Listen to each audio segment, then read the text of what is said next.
exposiciones empiezan. Sí, sí, la terminamos. Hoy les ayudo un poco y ya a partir de la otra semana tomamos iniciativas, ¿ok? Entonces, grupo A está Acosta, Torres, Noemí. Naomi. ¿Estás? Con Alvarado, Esther. Y con Calderón García. Calderón García. ¿Tienes? Calderón García y Dulop. ¿Ok? Los cuatro van a hacer un grupo y ustedes van a revisar lo que es cefaleas. ¿Ok? Es un apunte. Cefaleas empezamos a verlo a partir del próximo lunes. ¿Ok? Número 2. Ahorita les voy a decir, tranquilos. Tranquilos. Controlen su sistema límbico. Les voy a decir cómo es la situación. ¿Okay? Les va a ayudar para que, número uno, con esa exposición ustedes, yo voy a ¿cómo se llama? Computar esa exposición con lo de sus exámenes y eso les va a ayudar con su calificación final. ¿Okay? 3 cortitos porque los temas no son muy amplios. Número 1, no sé cómo se van a dividir ustedes, consiguen información, la producción de las diapositivas y exposición. ¿Okay? Y un cuarto puede encargarse de hacer unas 5 o 6 preguntas sobre el tema. Esas 5 o 6 preguntas sobre el tema las vamos a colocar antes de tener la clase para que sepamos que ya revisaron el tema y ver cómo vienen preparados. ¿Está bien? Ok, número 2 es Carlos Daniel, ¿qué es? Calpio. ¿Cómo es? Carpio, ¿verdad? Carpio. Ok, número 3. Luego sigue César Ibarra. César Ibarra. John. ¿Quién es? ¿Está César Ibarra, John? ¿No está? ¿Pero sí está? ¿Cómo? El que sigue después de Carpio. César Ibarra. Sí. ¿De quién es? En la lista. No será Casas Ibarra. ¿Ah? Casas Ibarra. Ajá. Casas. Es José, ¿eres tú? Ok, tú vas en el segundo grupo. Castellán Guardia, vas en el segundo grupo y Ultrera Delgado. ¿Okay? Vas en el segundo grupo y ustedes van a ver, perdón, para que avancemos. Ustedes van a desarrollar el tema del traumatismo craneoencefálico. ¿Okay? Muy bien. Número 3, Castellán. ¿Otra vez yo? No, es otro. Castellán. No. Castellano. Castellano. Cárdenas César Adolfo. Castellano. Ok. Castillo. Reobio. Riobio. Mish también. Pero creo que no está. No vino hoy.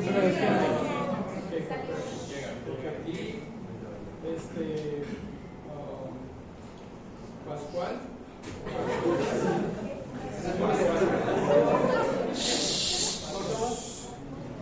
Córdoba Pascasio. Córdoba Pascasio y Vázquez Cruz Juan Melissa.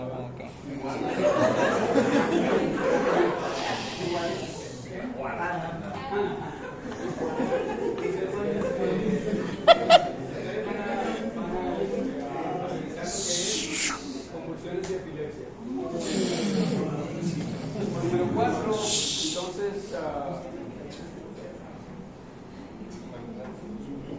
Manglares.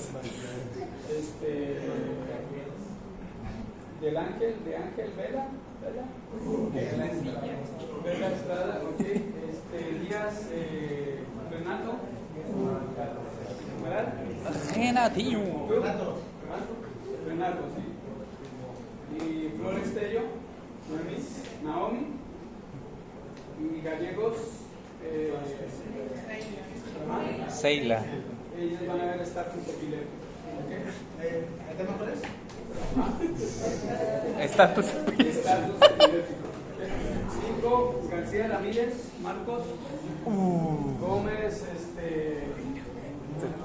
Terraza Celiel. González Nailea. Velasco Arley Janín. Ellos van a desarrollar el tema de eventos vasculares cerebrales. Número 6, Gutiérrez Reyes Ariadna, Hernández Ortega Norma, Aramillo González Aedi y Velázquez Jocelyn, deterioro cognitivo y delirio. Muy bien, el 7 es Jiménez Moreno Carlos, Juárez Valencia Ángel, Villarreal Juana, y Humberto, ¿qué se llama? Cepeda. Ellos van a ver trastornos del movimiento, ¿no? Número 8, Díaz Luis Martelo. Y Chávez Eduardo y Ochoa Pérez José, esclerosis múltiple. Son temas muy sencillos. El 9, Parroquín, ¿cómo es? Parroquín, Caixba. Parroquín, ok, ahorita al final. Pascasio Celaya y la otra que es, ¿cómo se llama? Feliz, Andy Pereira, ok. Entonces ellos van a ver mielopatía, trastornos neurales. El 10º es Pérez Taí, luego Pérez Rubí Joseph, luego Petit Brazo John. Ustedes van a ver neuropatías periféricas. Y Pulido Rogelio, Quintana Martínez Valeria y Ramírez Cruz Haris, esclerosis lateral amiotrófica. Y Ramírez García Edson, Rodríguez Cruz, ¿qué es? Leandro. Y Rodríguez Calcanio Néstor, ¿verdad? Sí. Miastenia gravis y síndrome de Eaton-Amber. Se oye ostentoso, pero es lo más sencillo. Rodríguez Salín Janet, Luis Cruz Ruth y Salazar Celia, neoplasias. Neoplasias del sistema nervioso central. Y son listas generales, ¿no? Silvano, ¿no? Ramírez, Karen, Tesna Covaxin y Torres Argüelles Kevin. Vamos a ver miopatías. Entonces son 14 temas, 14 horas. Estamos hablando de 4 semanas y media, que es lo que nos falta para que miopatías. ¿Tú ya estás? Ok. ¿Qué anotas? ¿Te acuerdas? A ver, dame tu nombre. ¿Tienes una pluma? Sí, el 14. Tranquila. La hacemos desde ahorita. La hacemos desde ahorita, ¿no?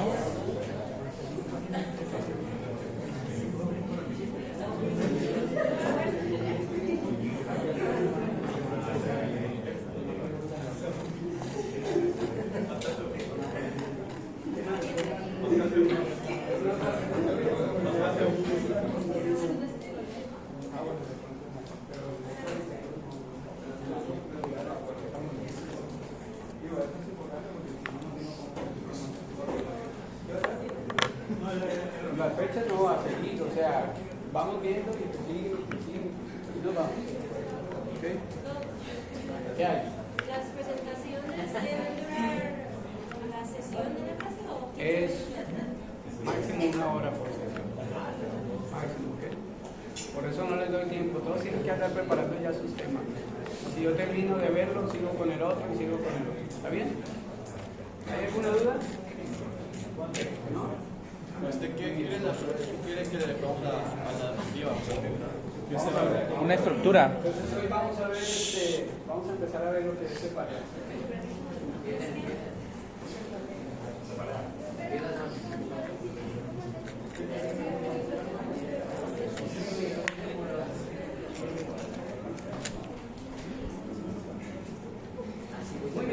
vamos a empezar a hablar de cefaleas y vamos a empezar con un caso clínico, ¿ok?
Una pregunta. Lo de hoy viene mañana, ¿no? Pero el examen o ya no.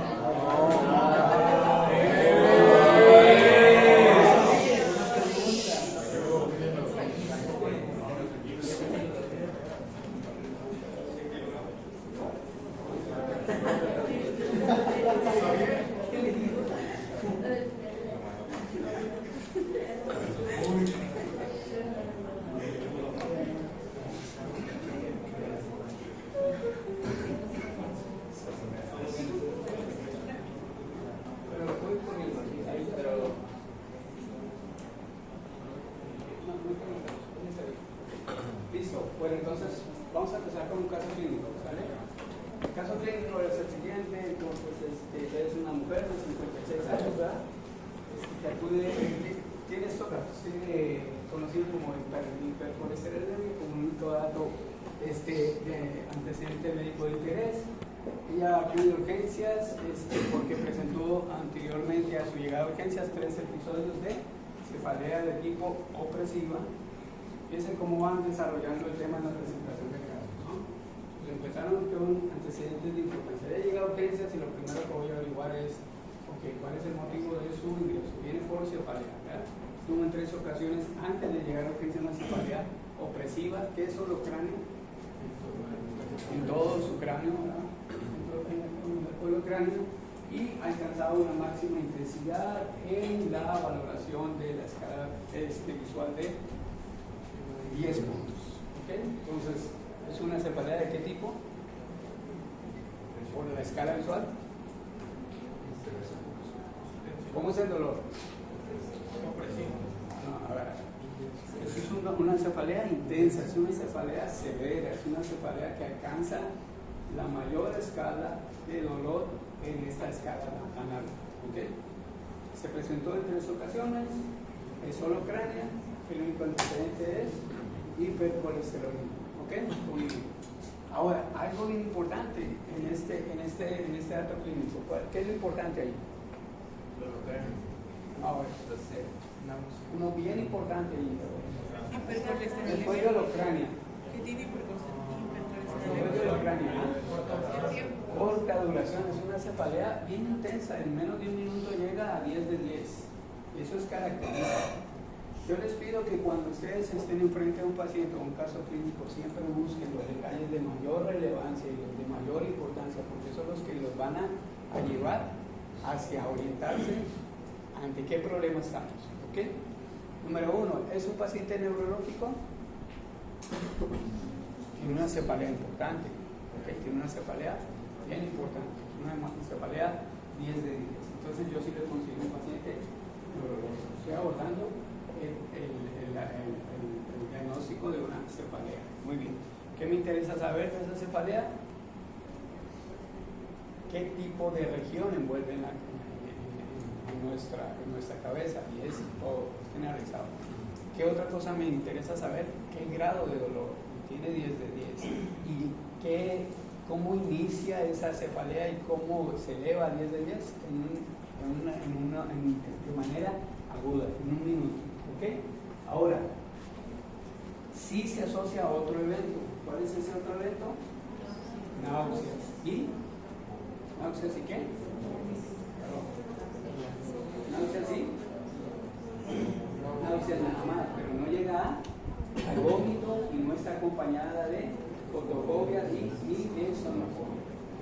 aquí, ¿qué van ustedes pensando? Una cefalea aguda, intensa, si hay náusea por el mismo dolor de la cefalea, ya se ha presentado en 3 ocasiones, entonces empezamos a echar a andar nuestro cerebro. ¿Ok? Muy bien, ahora, a la valoración del paciente nosotros la vamos a encontrar que está hemodinámicamente estable, entonces no tiene hipertensión, no tiene taquicardia, no está feliz, ¿ok? No tiene alteraciones de las funciones superiores, o sea, ella neurológicamente se encuentra orientada en el espacio, el tiempo, el lugar, ¿ok? No tiene déficit de pares craneales, no tiene déficit motores, ¿ok? Un dato bien importante, no existe ahí rigidez de nuca, ¿ok? No hay rigidez de nuca. Y le solicitan estudios, una biometría hemática que está normal, le piden una tomografía de cráneo, en la cual descartan ahí un evento neoplásico, neurálgico o isquémico, y sobre todo descarta la formación de hemorragia subaracnoidea. Entonces, este es el tipo de pacientes que ustedes van a estar viendo en su consulta, y es de la forma como lo deben de ir ustedes abordando e interpretando. Entonces, definamos la cefalea. La cefalea entonces es una sensación dolorosa de intensidad variable que se va a localizar ¿en dónde? En la bóveda craneal. ¿Dónde está la bóveda craneal? Pues en la parte alta del cuello, ¿verdad? Puede ese dolor de cabeza referirse a la nuca y puede también a veces ocupar tanto toda la cabeza o lo craneal como una hemicrania, ¿ok? Eso es importante definir en nuestros casos.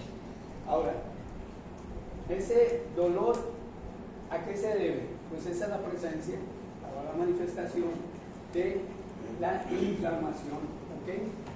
Con cambios mecánicos sobre las estructuras de la cabeza, ya sean neurales, ya sean musculares, ya sean de tipo masa encefálica o de líquido cefalorraquídeo, ¿ok? Entonces, todas esas estructuras tienen receptores que son sensibles al dolor. Y esa es la definición de una cefalea. ¿Está bien? ¿Dudas o preguntas hasta acá? Todo está clarito, ¿verdad? Entonces, fíjense, ¿cómo vamos a presentar nuestros planes? Número 1, de preferencia un caso clínico. Número 2, nos vamos a la definición del proceso patológico. ¿Ok? Número 3, vamos a avanzar en generalidades y epidemiología. Entonces, resulta ser que el principal motivo de consulta en el área de neurología son las cefaleas. Ese es el principal motivo de consulta en el área de neurología. ¿Ok? Entonces, y también, aparte, es una de las más importantes causas de ausentismo laboral. Entonces, principal motivo de consulta, principal causa de ausentismo laboral, está asociada posteriormente con menor calidad de vida y con empezar a relacionarse con trastornos del sistema límbico. Entonces vamos a tener problemas de ansiedad y depresión asociadas a este tipo de patología cuando se vuelve de manera crónica. ¿Ok? Entonces, una vez que estamos frente a un caso de cefalea, ¿qué es lo primero que debemos de hacer? Definir si esa cefalea es primaria o si es secundaria.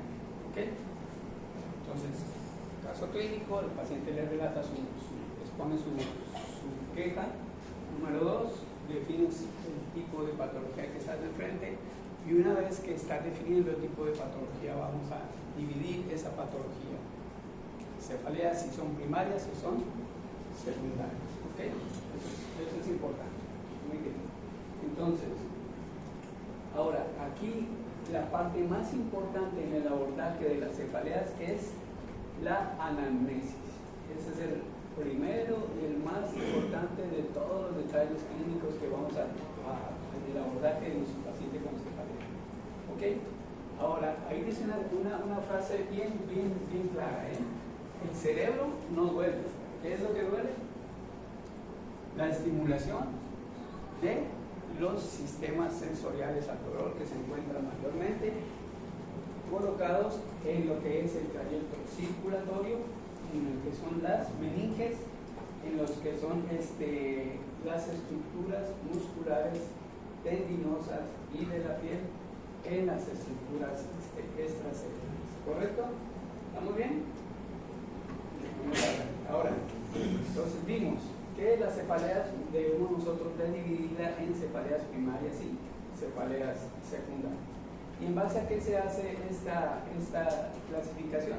Pues existe un ente internacional, como ustedes lo van a ver en la mayoría de patologías, que rigen los protocolos,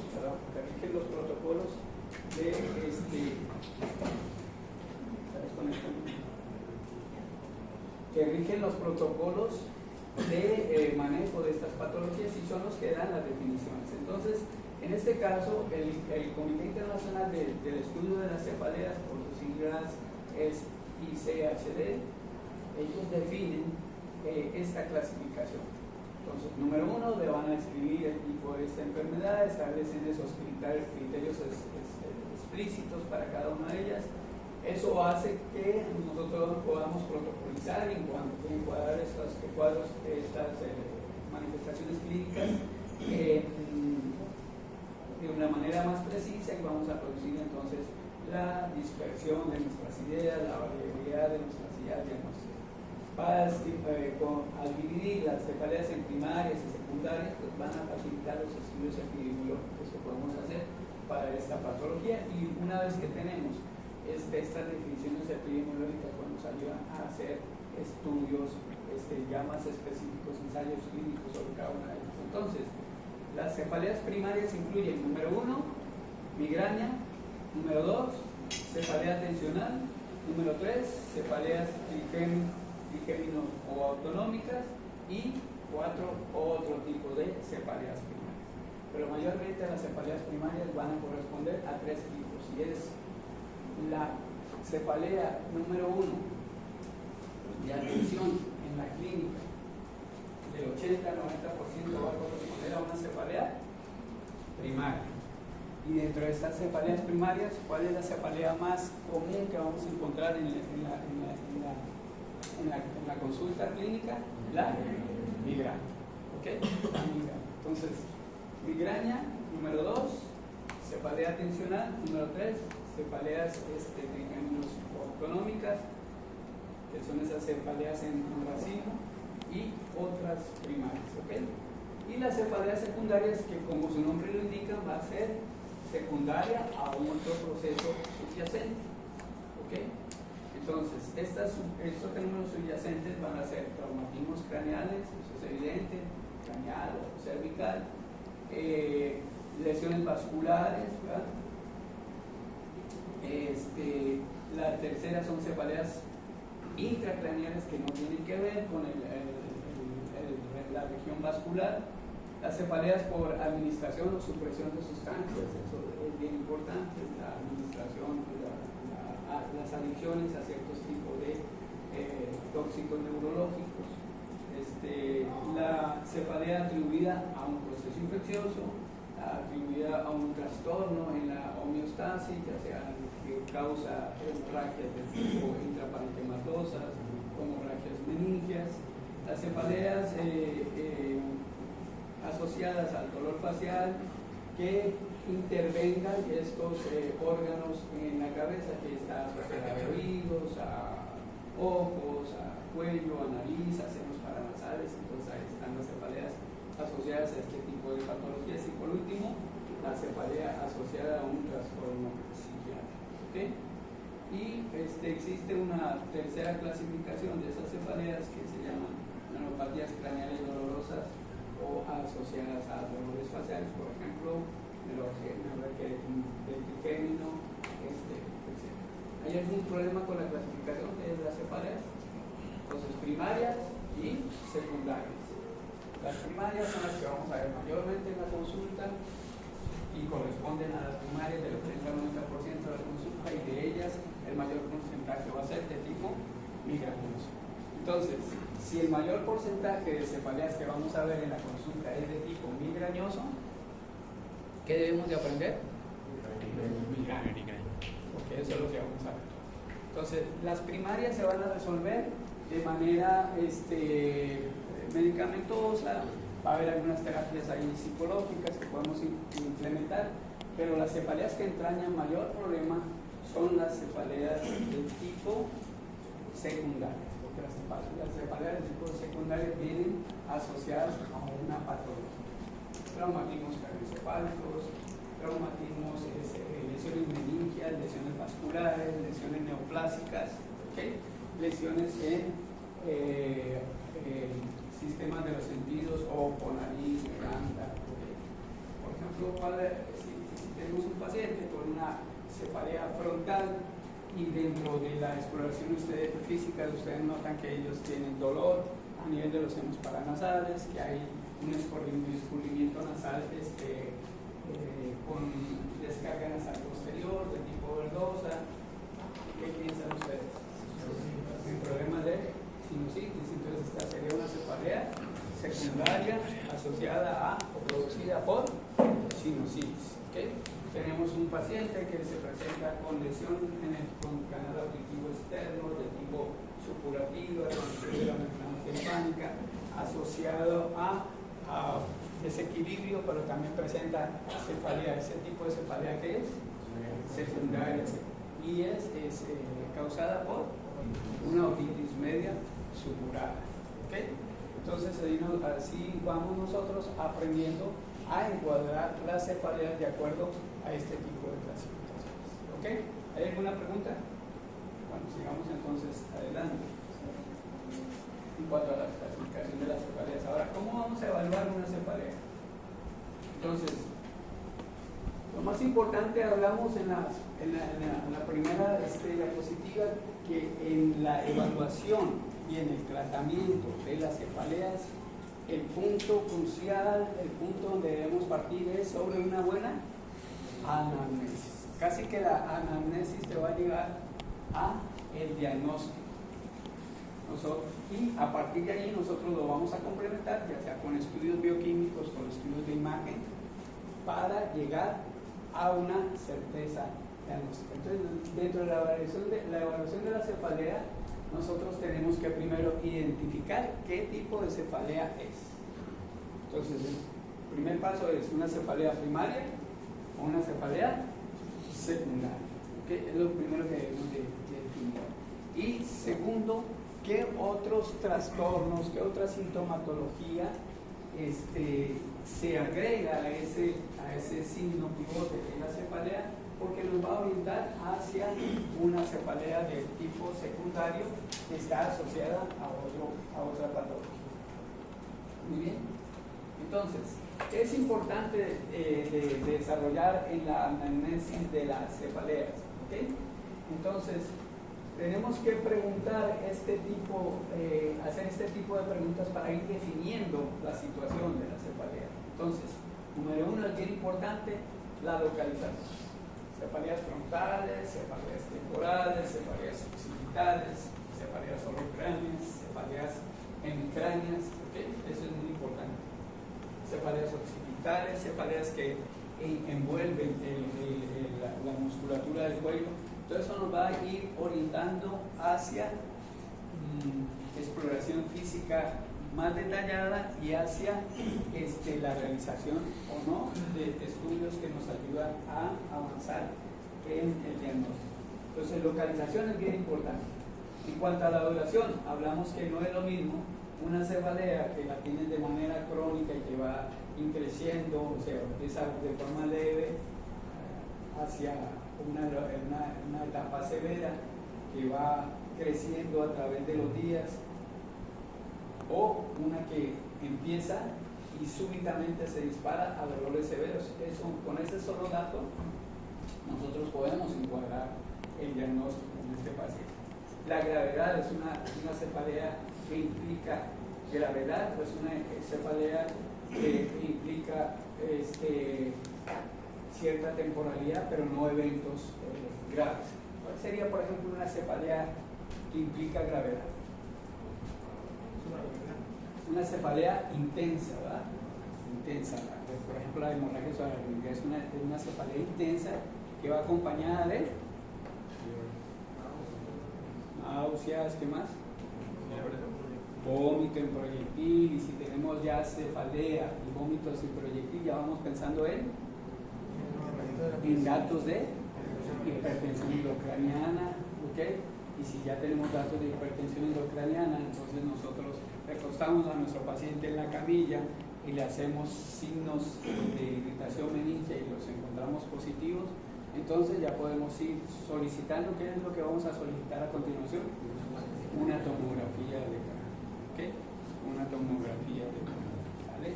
Entonces, y obviamente la tomografía de cráneo, cuando ustedes la solicitan, ¿qué piensan encontrar en ese tipo de lesión? ¿Para qué tiene una tomografía de cráneo? Para descartar ¿qué? Una lesión de tipo ocupativa, una lesión grande, una neoplasia, una hemorragia, ¿ok? Puedes hacer en la tomografía ventana ósea para ver todo lo que es el hueso de la calota y entonces identificar si hay lesiones, fracturas, hundimientos y que eso vaya a aumentar la presión intracraneal. ¿Qué otra exploración podrían hacer en un paciente, en este tipo de paciente con una cefalea en la cual están sospechando hipertensión endocraniana? Fondo de ojo, ¿no? ¿Y qué van a encontrar? Entonces, si se dan cuenta, es cuestión de ir asociando lógicamente, no requieren de aprenderse estas cosas de memoria, pero sí ir avanzando de manera lógica. Bueno, entonces necesitamos el comienzo, ¿verdad? La calidad. Entonces es una cefalea palpitante, es una cefalea que va y viene, es una cefalea de tipo opresiva.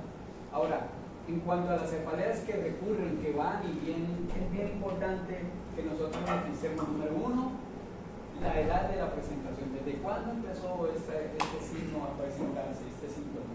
¿Qué tan frecuente se presentan estos episodios? Si existe un patrón temporal, por ejemplo, si se asocia a ciclos menstruales, si se asocia a más presencia nocturna, si se asocia o se acompaña a niveles de ejercicio o en reposo. Todos esos son datos bien importantes para evaluar la cefalea y la respuesta que haya tenido a los tratamientos antes aplicados. ¿Okay? Eso es bien importante. Ahora, hay signos y síntomas neurológicos que nosotros debemos de checar si este paciente los tiene o no. Entonces, ¿cuáles son esos signos y síntomas neurológicos que nosotros vamos a buscar de manera específica? Entonces, número uno, ¿qué es lo primero que vas a explorar en un paciente con una cefalea intensa? ¿Qué es lo que viene primero en su estudio neurológico, su evaluación neurológica? Su estado de conciencia es lo primero que va. ¿Este paciente viene consciente o viene inconsciente? Número uno, su estado de conciencia, bien importante. Ahora, ¿está asociado a debilidad? ¿Tiene una presencia de déficit motor?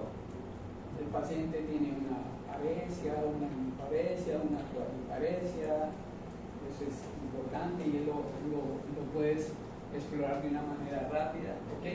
En cuanto a la vista del paciente, esta cefalea viene acompañada de diplopía o haces fondo de ojo y encuentras edema de papila o tiene déficit neurológico focales. Entonces son preguntas que debes de realizarte en la valoración primaria del paciente con cefalea, ¿ok? Ahora, ¿está asociado a hipertensión?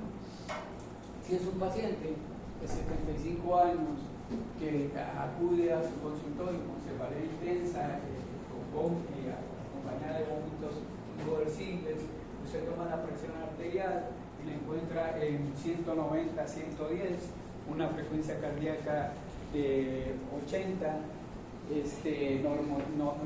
no hay aumento de la temperatura. ¿Qué piensas? ¿O qué le harías a ese paciente dentro de la exploración física? ¿Qué se les ocurre? Entonces, número 1, el estado neurológico. Esa cefalea y esa elevación de la presión le está causando una desconexión de su sistema nervioso central. ¿Conocen el término encefalopatías? ¿Qué es la encefalopatía? Es una lesión del encéfalo. ¿Por qué puede ser causada una encefalopatía? ¿Les parece a ustedes que una crisis hipertensiva, una urgencia hipertensiva, una emergencia hipertensiva puede causar alteración importante en el encéfalo? Sí, ¿y qué harían ustedes? ¿Cuál es el signo que van a buscar en ese paciente? ¿Tiene hipertensión? ¿Qué signo van a buscar inmediatamente? ¿Qué se les ocurre? ¿Qué tienen a mano? ¿Ah? ¿Qué tienen a mano? Observar. Las pupilas, ¿les interesaría ver cómo vienen esas pupilas? Son pupilas isocóricas, son pupilas anisocóricas, hay reflejo del estímulo luminoso. ¿Qué otra cosa pueden observar rápidamente en ese paciente? Le pueden decir, le pueden preguntar cómo se llama, en dónde está, qué le pasó, cómo se encuentra. Eso le da un estado de su función mental superior. ¿Qué otra cosa pueden hacer rápidamente en este paciente? Que localice dolor. Vamos a ver cómo responde motoramente. Levante los brazos, no los levanta, se van de un lado. Hay respuesta al dolor en el caso de un paciente que esté estuporoso o comatoso, respuesta al dolor. ¿Qué otra cosa pueden ustedes hacer? Probar si hay o no rigidez de nuca. ¿verdad? La rigidez de nuca nos habla de alteraciones meningias. ¿Qué otra cosa pueden hacer? Checar cómo andan sus reflejos. Si el paciente está hiperreflexivo y tiene Babinski, eso nos indica que es un síndrome de ¿qué? De neurona motora superior. ¿Dónde está el daño? En neurona motora superior, en corteza. Entonces, si se fijan, todas estas herramientas que ustedes van a aprender durante este curso es para ponerlos en práctica. Y si se fijan, no necesitan tener el manual aquí de checklist, sino pensar lógicamente, abordar lógicamente al paciente. ¿Ok? Es lógico. Bueno, muy bien, entonces nos quedamos en que esos datos neurológicos hay que verlos. Datos de hipertensión grave.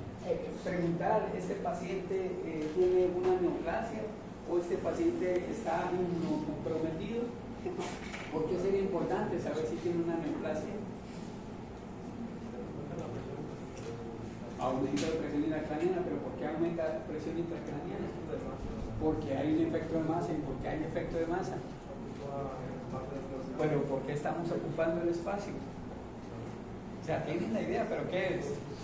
Blanco es, gallina lo pone, ¿cómo se llama? Huevo. Si tienes neoplasia, tienes dolor de cabeza, estás pensando en una masa ocupativa, estás pensando, tú dices, ¿es una neoplasia primaria o es una metastásica? ¿Ok? ¿Y qué vas a hacer? Pues pides una imagen, ¿verdad? Si son lesiones mínimas, ¿qué vas a pedir? Si son lesiones grandes, vas a pedir tomografía.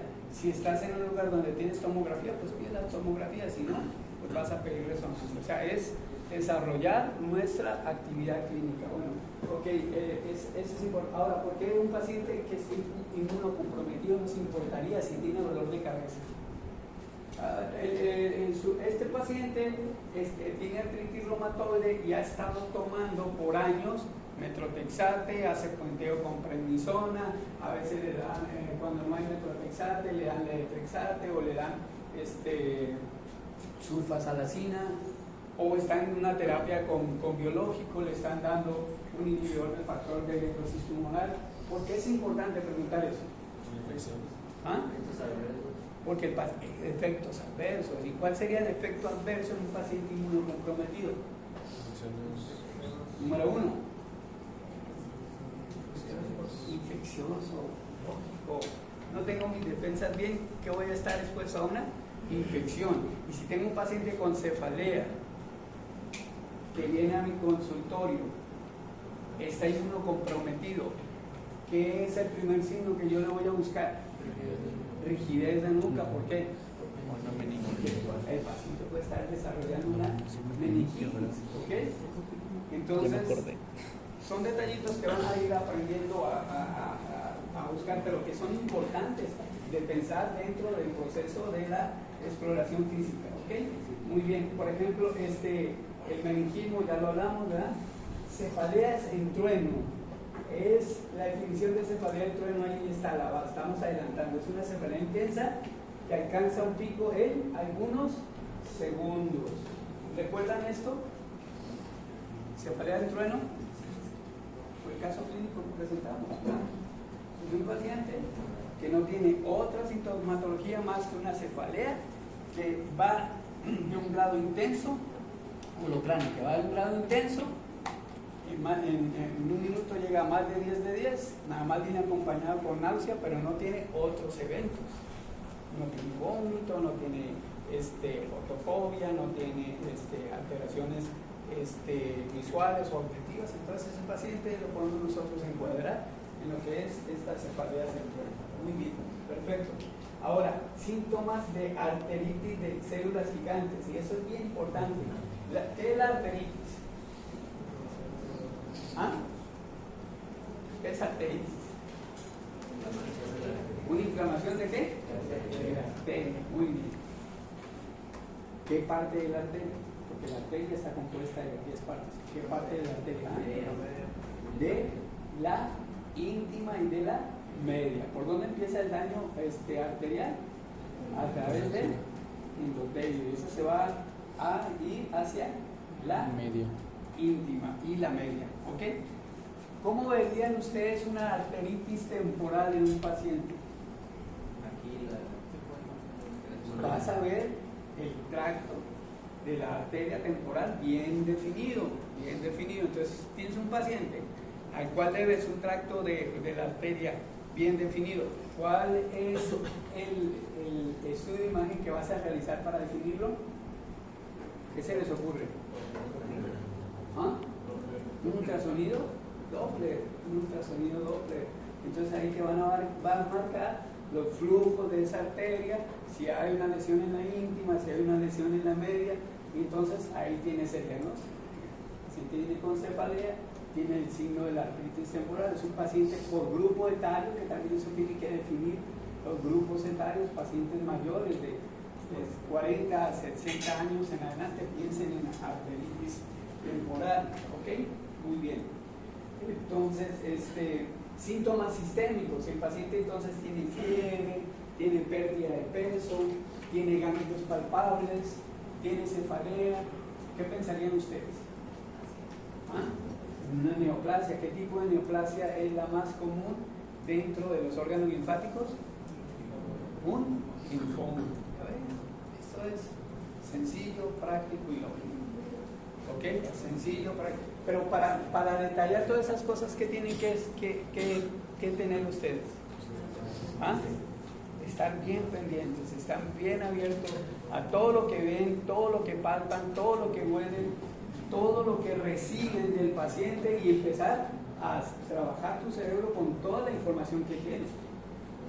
Bueno, recuérdense, el que nada sabe,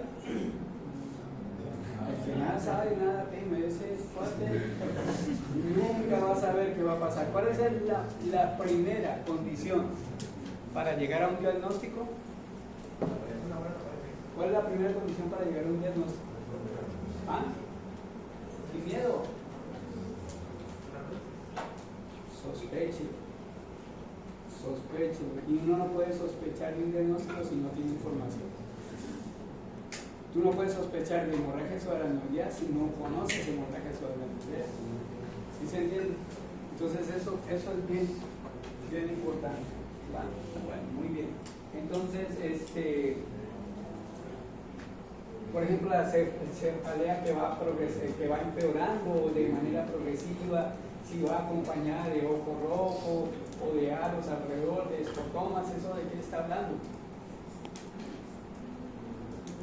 Ojo rojo, glaucoma, otra cosa, lesiones, escotomas, hemianopsia, obstrucciones ¿de qué? De la arteria o de qué? O del nervio óptico. Entonces, ¿qué haces?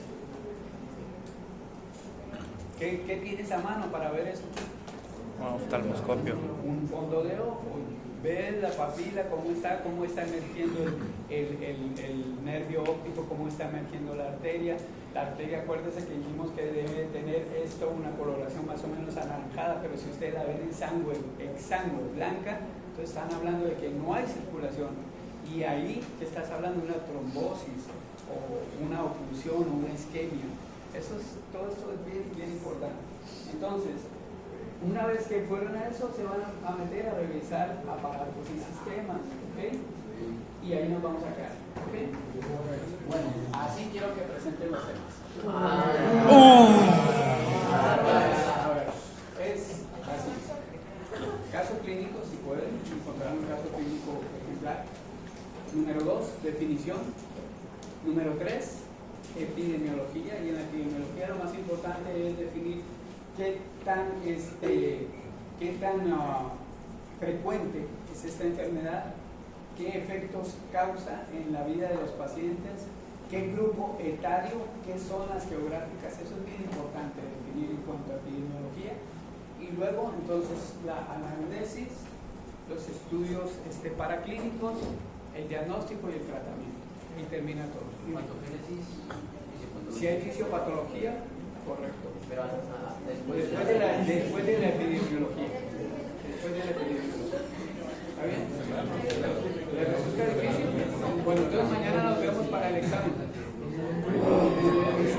Esperemos que en la primera hora veamos, son 50 preguntas.